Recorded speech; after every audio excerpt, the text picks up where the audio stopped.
So, explain to you how the alternator works. Basically, you have a couple components here. So you have a field coil, you have a stator,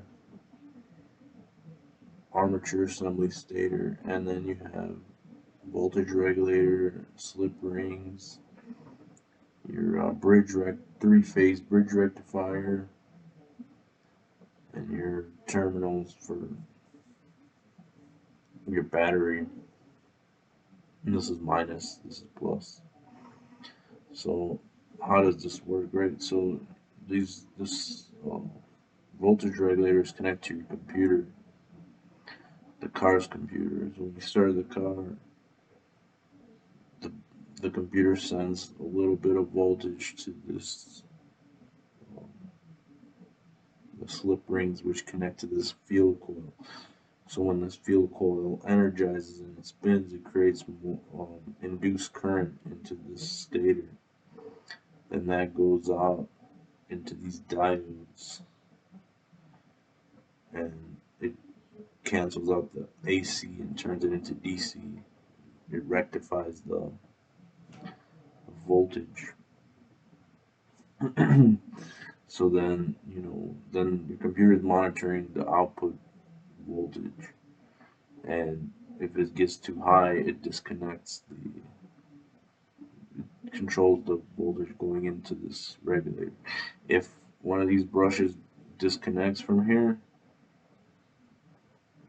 and then your voltage on your battery drops to like 11 volts, your battery light will turn on the car, and that means your alternator is basically you need a new alternator or rebuild the alternator. You need this voltage regulator, the bearings. You gotta test these coils, make sure they're all intact. Pulleys.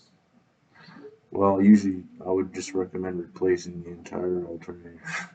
If your battery light comes on, you need a new alternator. Don't just like try to fix it, repair it, or rebuild it, because chances are most of the components are gonna start to fail. Like these slip rings, you can replace all these components, but it's not recommended. It's better to just replace the entire alternator. But yeah, that's how an alternator works. Your healthy alternator will put out 14.5 volts, or it'll fluctuate a little bit between 15 volts and uh, 13.9 volts on a 12-volt system.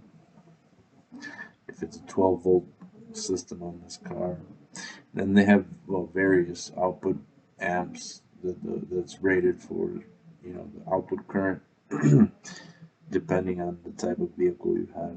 It's from like 200 amps to it depends on what kind of car you have, how much amps their alternator puts out.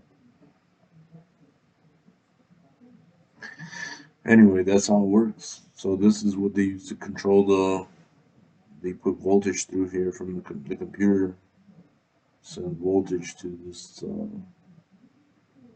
regulator, and it turns this coil on. When it rotates, it pushes more power into this coil, and this coil puts out voltage.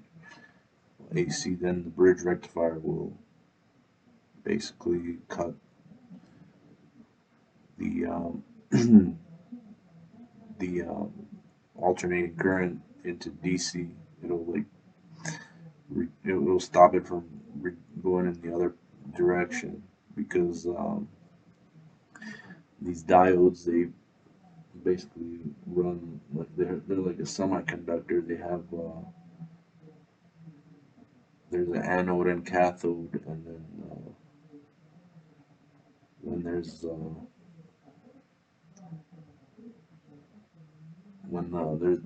too much positive, like when the polarity is there's when the electrons